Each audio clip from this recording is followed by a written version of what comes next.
In this video, I'll be reviewing the Heatbit, what it is, how it works, see how much Bitcoin I earn with it. I will do a sound comparison to other everyday stuff, a heat comparison with another traditional heater. Near the end, I'll share how the Bitcoin mining works with this device, and at the end, I'll do a summary of the review. As with any of my videos, nothing I say should be taken as financial or investment advice. If you by the end of this video are interested in the Heatbit, you can use this link to get to it and get it 5% cheaper if you use the coupon code HEAT50. Alright, let's get into the video. So this is not your ordinary heater or Bitcoin miner, because this is first and foremost a heater. It's said to be extremely easy to use, silent, and targeted to be kept in shared living spaces such as in everyday households, apartments, offices, pretty much everywhere. And instead of you heating your living space with your regular heaters, radiators, and pay 100% for that electric cost, with the Heatbit you're set to heat your living space at the same efficiency, still pay 100% of the electric cost, but you get back somewhere between 5 to 70% of the electric cost in Bitcoin, kind of like a cashback. I used a broad percentage here because of the drastic differences in electric costs lately around the world. So the Heatbit is not a device that is optimized for maximum Bitcoin earnings, it is optimized to fit everyday life through heating, but doing so whilst mining Bitcoin silently in your house. So let's try it out and see for ourselves how it performs. Just on paper now before I tried out the device, I think it sounds like a great innovative idea to incorporate Bitcoin mining into everyday stuff that has real use case, which me myself have been on the lookout for a long time. I have always felt that when I'm sharing a living space with someone, it's quite impossible to argument to get a Bitcoin ASIC miner laying around in the apartment, screaming with noise. That doesn't really work unless you have a garage or a house with a basement or something. So Bitcoin mining has been impossible for me just due to those reasons. Opening up the package and the first look at the Heatbit, it really looks cool, doesn't it? It certainly must be one of the best looking Bitcoin devices out there right now. It comes in 3 different styles, as you can see here, and the look and the feel of it, I think it's quite positive. It looks nice. It's quite a sturdy device that weighs 14 kilos, and it does not at all look like a cheap plastic thing. It looks like good quality, so to say. I would say it fits quite nicely in with other furnitures in the house. As you can see, I've tried to put it in good places. It's quite a hefty piece, but it got 2 wheels on the underside, so it's quite easy to move around. But the most important question for me is the sound. Will the sound be low enough for me to keep it in a small apartment without being bothered by it? So now let's begin with the sound comparison test. I don't even need to make a setup tutorial for this device or the app because it's way too easy to set up. Just follow this short paper that comes along with the device, download the app, connect to your Heatbit through Wi-Fi, and you're done. You can now choose here to mine at 50 mode, 75% mode, or the 100% mode. So we're going to try out all these different settings and see how they compare in sound to every other day stuff. In the first sound test, I'm going to measure all sounds from 1 meter's distance. I will begin with some everyday stuff so that we get a reference.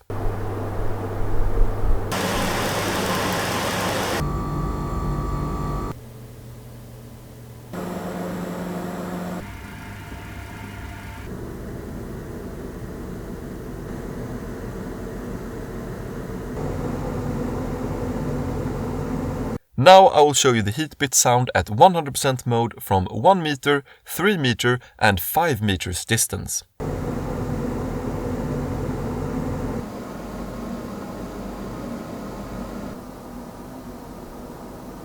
Okay, so now the sound test is over. Actually, I'm quite surprised and impressed by this, because I can't hear any mechanical noise coming from the Heatbit at all. From the Heatbit, the only sound that's being made is just that of air being moved, just like a regular fan. In terms of loudness of the air being moved by the Heatbit, at 50% mode, it sounds to me that it's a bit louder than my PC, but it's quieter than the oven. At the 75% mode, it does sound like it's still in the very same position. At 100% mode, I think the Heatbit now is a bit louder than the oven, but not as loud as the microwave. But this sound comparison is quite difficult to compare, since the sound coming from the Heatbit is just the sound of air, which is not at all uncomfortable and it doesn't bother me at all, whilst the other stuff I compare it to have some sort of mechanical or texture to the sound, so to say. So the Heatbit, personally, I think it's a bit easier on the ear compared to the other stuff. Now, since this device is mainly a heater, we have to do a heat test. As you saw before, I got this other small traditional heater. In terms of power specs, this heater is a bit stronger, running at 2 kilowatts, and the Heatbit is running at 1.4 kilowatts.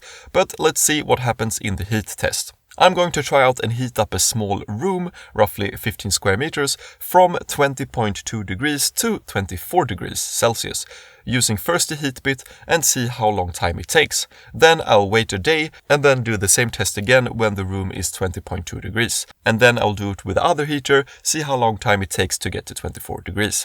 And here are the results. So the Heatbit took 49 minutes to warm up this room to 24 degrees. With the other heater it took 29 minutes. So it took 69% longer time with the Heatbit to heat up the room, but also the Heatbit is running at a 70% of the power compared to the other heater. But I think I saw the reason to why the Heatbit took that much longer, because I saw the terahashes per second, the mining efficiency of the Heatbit in the app, throttle during this trial. It was dropping from around 14 terahashes per second down more and more the warmer it got in the room, and at the end of the 49 minutes it was around 9 terahashes per second, and with the lower mining efficiency less heat is being produced. So I think that was the reason to the main difference in heating speed. I reached out to the Heatbit company about this and they answered like this.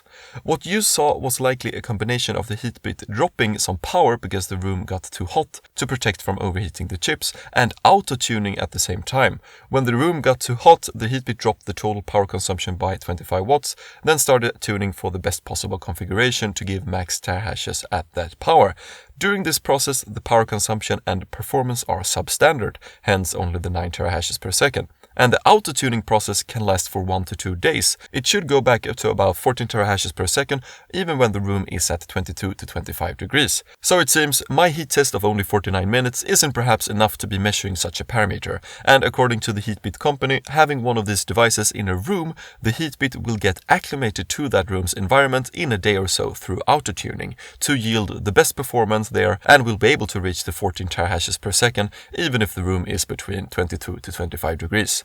And I kind of like that response, because that means that the Heatbit is somewhat flexible and self-adapts to its situation. So my heat test might not have shown a fair representation of the heating capacity, but that just means I'll have to make more videos and tests on the Heatbit in the future. I also heard from the company that there are several upcoming software updates that will enable us more features in the future. One is a very quiet mode that the device can run on, which is always nice to have. It will be even more quiet than the 50% mode, I would assume. Another update is remote control through the app. And the last update is that we will be able to set a targeted temperature in the ambient air that the Heatbit should keep in the room. So the Heatbit will manage that through a thermostat, which is already installed inside all Heatbit devices. So we are just waiting for the upcoming app updates for those features, and I think I will use the thermostat feature and the remote control a lot. So now let's head over to the Bitcoin earnings. How much Bitcoin can I make with the Heatbit? I'm going to perform 2 test runs and see how much Bitcoin it earns. One test in a cold room where I saw the 14 terahashes per second, which should be the best case scenario in terms of Bitcoin earnings. And the second test was the heat test, which should be more like the worst case scenario. So let's begin by having the miner in the cold room. Here in this room it's 12 degrees Celsius, and we're going to have the Heatbit run at the 100% mode for 49 minutes. I started the test at 199 satoshis earned, and after 49 minutes had passed, I turned off the Heatbit. I waited 5 minutes for the earnings to update in the app, and the final earnings showed 350 satoshis. So in 49 minutes in the cold room, it made me 151 satoshis, which equals to around $0.76 per day if I were to keep it mining like that the entire day. And these earnings are based on the current Bitcoin price around $17,100, which is important to take into account when calculating the dollar amount. And during the second Bitcoin earnings test, which is the same as the heat test I did in the small room for 49 minutes, I began this test at 19 satoshis earned, and after those 49 minutes had passed, I had earned 145 satoshis. So the test earned me 126 satoshis in 49 minutes in this warm room, which equals to around $0.63 per day in Bitcoin. But as I mentioned before, this test might not have been a fair representation since the device had not had time to auto-tune yet in this environment, which probably caused the lower mining efficiency.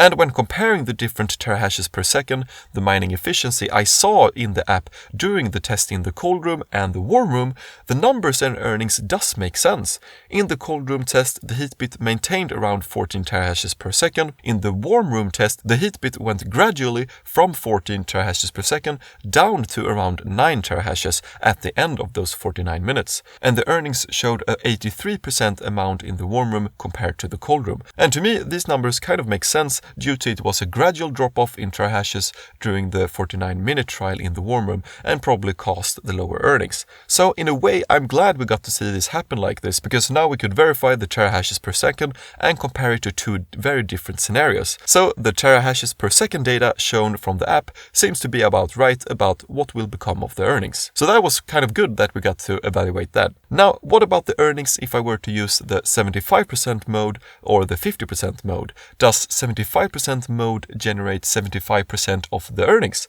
I asked this to the Heatbit company, and their answer was that the 75% mode earns a little bit more than 75% of the earnings, and the same for 50% mode. So the mode percentage to earnings is not completely linear, but roughly. In the Heatbit app, there are some nice features as well. We are able to send the bitcoins we earn directly to our Bitcoin address. Or it also looks like we have an upcoming feature where we'll be able to convert the Bitcoin we earned directly into fiat to our bank or credit card. I also asked the Heatbit company if there are any fees involved when sending the Bitcoin that the Heatbit app charges you.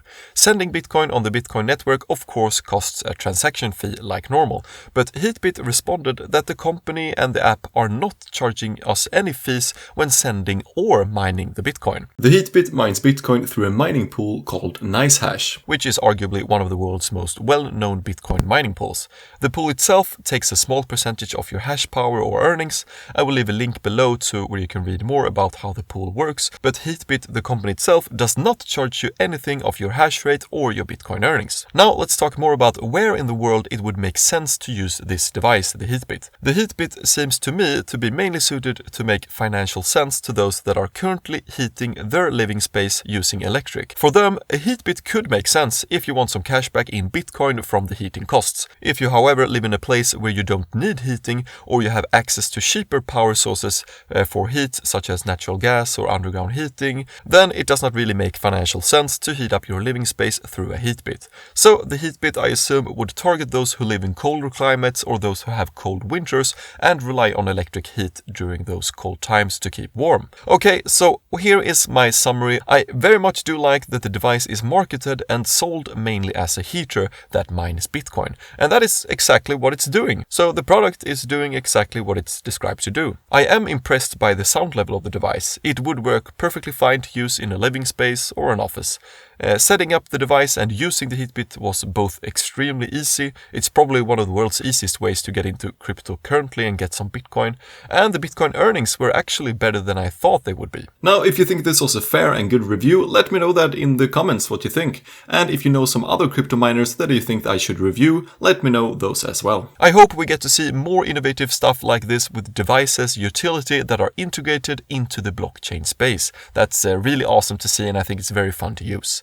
What do you think about the Heatbit and what would you use it for? Let me know in the comments. Thank you so much for watching, and I'll see you in the next video. Bye bye.